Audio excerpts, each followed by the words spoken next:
sa mga broken hearted dyan, huwag nyo nang isipin siya. Masasaktan na kayo at masasaktan na yung puso nyo. Kaya kumain na lang kayo ng kamatis. Sana all. Sa may sasakit sa puso po dyan, kumain po kayo ng kamatis para maghihilom po yung sugat ng puso po ninyo. Sana all. Kung hindi pa nagbayad sa utang, yung high blood. High blood siya kasi hindi siya binayaran sa utang o wala na siyang pera kasi na high blood siya. Ito, makakatulong po to sa inyo. Sana all. Hello guys! Muli, kasama nyo naman po kami uli, ang ka-healthy po ninyo na tagapaglingkod para sa inyo. Sana po nasa maayos at mabuti po kayong kalagayan ngayon. Sana all. Ngayon guys, kakain tayo ng masarap na preskong mansanas. Ay, hindi pala. Preskong singkamas. Ano nga to, Jel? Kamatis. Kamatis. Sorry. Sana all. Guys, kamatis po pala mga ka-healthy. At alam nyo ba na ang kamatis po ay mahalagang sangkap sa maaaring lutuin o pagluluto nyo po, saan nyo po ito niluluto o anong klaseng pagluto nyo po. Sa akin, kapag naggugulay ako, buo talaga na niluluto ko to. At sa pagluto din ng iba, escabeche at sarsa. At sa amin naman, niluluto ko to, nilahalo ko to sa sinigang sa bangos at iba pa. Sana all. Depende sa inyo sa pagluto. At may maraming benepisyo po sa kalusugan sa ating katawan ang kamatis. Narito po ang ilan sa mga ito. Sasabihin po namin sa inyo guys, panoorin nyo po rin po kami. Mayaman po sa nutrisyon. Ang kamatis po ay mayaman sa vitamin C at vitamin K and potassium. At meron din pong folate.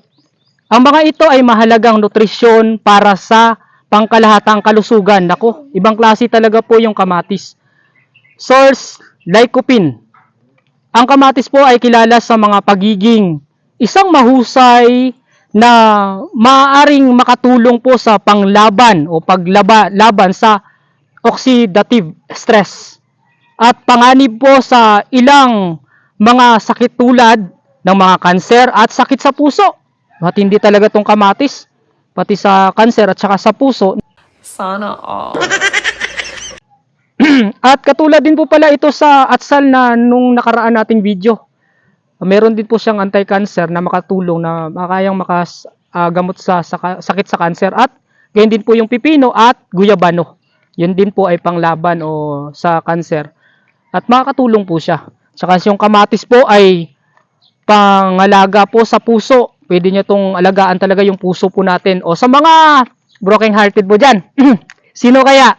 Alam niyo yun, nanonood ngayon, baka broken hearted po kayo. Buti pa yung kamatis, nakagamot ng sakit sa puso. O nasasaktan tayo, sa inyo.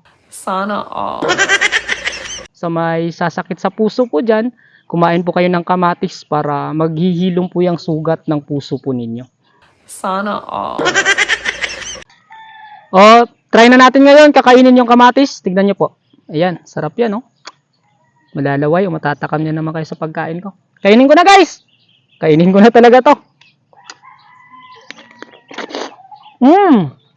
Sarap. Sana all. Tubig po, oh. Para siyang maasim. Maasim na para siyang taste ko muna yung lasa. Damok patay. Sana all. Sarap. Maasim-asim siya. At saka masarap. At saka may tubig din siya nasa loob. At saka yun nga, nakakaano ng dehydrate din to. Hindi tayo ma-dehydration. At saka ano pa, lycopene. At iba pang mga sangkap ng kamatis ay maaaring makatulong po sa pagkontrol ng kolesterol. Wow! Kolesterol, kokontrolin niyo po. At ano pa po? Blood pressure. O sa mga high blood dyan ulit. Yung may mga naalala yung Sana all. hindi pa nagbayad sa utang. Yung high blood. High blood siya kasi hindi siya binayaran sa utang o wala na siyang pera kasi na high blood siya. Ito, makakatulong po to sa inyo. Sana all. at nagbibigay po proteksyon laban sa sakit sa puso. O yun, sakit sa puso dyan. Kaya ako may sakit ako sa puso, kaya lagi ako kumakain ng mga healthy na gulay at prutas. At stroke, tutulong din po pala ang kamatis. At ano pa po, anti-inflammatory. Ang mga sangkap sa kamatis ay may mga anti-inflammatory na maaring makatulong laban sa pamamaga at mga sakit na may kaugnayan dito tulad ng mga may arthritis. O sa mga arthritis dyan, sa papa ko, shout out po. Na may arthritis dyan sa South Cotabato pa. Alagaan mo arthritis mo. Sana all.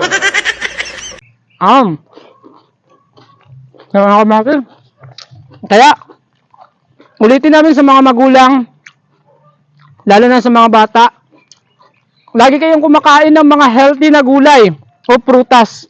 Kasi sa mga kabataan ngayon, yung gusto nila crispy, o ano pa dyan, na may mga mantika, o tsaka gusto nila mga pagkain na yun nga, sa katawan. Kaya, kakain din po tayo ng mga gulay. Kasi ito yung mga gulay, panglaban to sa mga poison na pagkain tulad ng mga iba pa na mamamantika.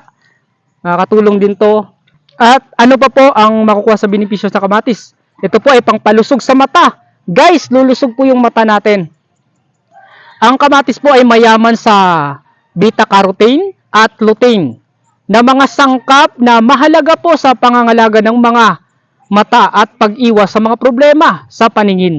Tulad po ng katarak o sa may mga katarak po dyan, makakatulong din po pala ang kamatis. Tulad ng mga cataracts, yun nga, sinabi natin kanina, makakatulong din po pala ito sa mga cataracts. At macular degenerations, makakatulong din po pala ito. Diyan, lalo na sa may mga cataract din po. Pamaligiin nating magkilaw ng kamatis. Kaya nga, uulitin namin, sa mga malalakas lang po ang sikmura na kikilaw ng kamatis na hilaw. Pero maganda talaga lulutuin. Pero sa amin na mga malalakas na sikmura at professional, tambay lang po kami. Sana all. Kaya kakain kami ng kamatis kasi nalalabanan na po namin na hindi na po ito sasakit ang tiyan namin. At pangpalusog sa balat. Lulusog din po pala yung balat natin. Ang mga antioxidant sa kamatis po ay maaring makatulong po sa pangalaga ng balat. Pangalagaan yung balat natin, guys. Mula sa pinsala ng araw. Hindi pala tayo, lalabanan din pala tayo ng araw kapag kakain tayo ng healthy na kamatis at iba pang mga sanhi ng pagtanda. Wow, hindi pala tayo magiging matanda na tignan. Parang ako, 40 na ako. Tingnan nila, parang 27 pa lang. Para palang younger o bata pa.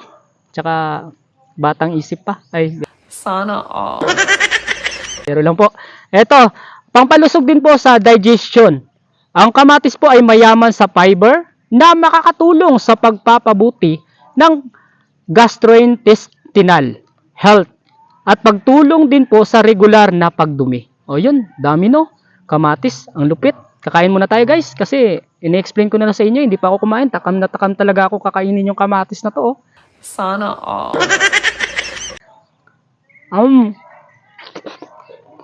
Guys, magto pa. Tumutulo pa. Sarap. Sa kabuuan po, ang pagdaragdag ng kamatis sa iyong dieta ay maaaring magdulot ng maraming benepisyo sa kalusugan. Pwede din po pala sa mga dieta o nagda-diet dyan. Pwede kayo kumain ng kamatis sa isang araw, pwede dalawa. Lalo na po sa pangangalaga ng puso. O yung puso natin, pangalagaan talaga natin sa mga uli, sa mga broken hearted dyan. Huwag nyo nang isipin siya. Sana all. Masasaktan na kayo at masasaktan lang yung puso nyo. Kaya kumain na lang kayo ng kamatis. Kaya para ano yan yung puso nyo. Hindi na kayo masaktan. Lalo na sa pangangalaga sa puso, ano pa po? Balat at sa ating mata. Balat at sa ating mata. Ang sistema ng pagdumi. Yan. Ang regular na pagdumi natin, kakain din pala tayo ng kamatis para masarap yung pagdumi natin. O maginhawa sa pakiramdam. Hindi yung may naalala ko 3 days pa hindi makadumi. Kaya kumain kayo ng kamatis. At yun, inuulit namin mga healthy na pagkain yung kakainin natin sa mga bata. mga magulang, ulitin namin, turuan natin yung mga bata na kumain ng mga gulay o prutas. Kaya, ang masasabi namin lagi sa inyo, sarap. Kung nagustuhan nyo yung mga video namin, ay kung hindi nyo pala nagustuhan, kasi wala kayong natutunan, Sana all. please naman po, mag-follow po kayo sa amin and mag-like. Share nyo na din po para mabahagi natin sa iba. At yun nga, dagdag kaalaman na naman tayo mga ka-healthy. Kaya ulitin namin. Madiliin ko na to. Tapusin para ubusin ko na tong kamatis na to. Sana all. Kung nagustuhan yung video namin, follow at saka like. Share nyo po. At sabi ng lolo natin, kung wala kayong knowledge, wala kayong power. Bye-bye!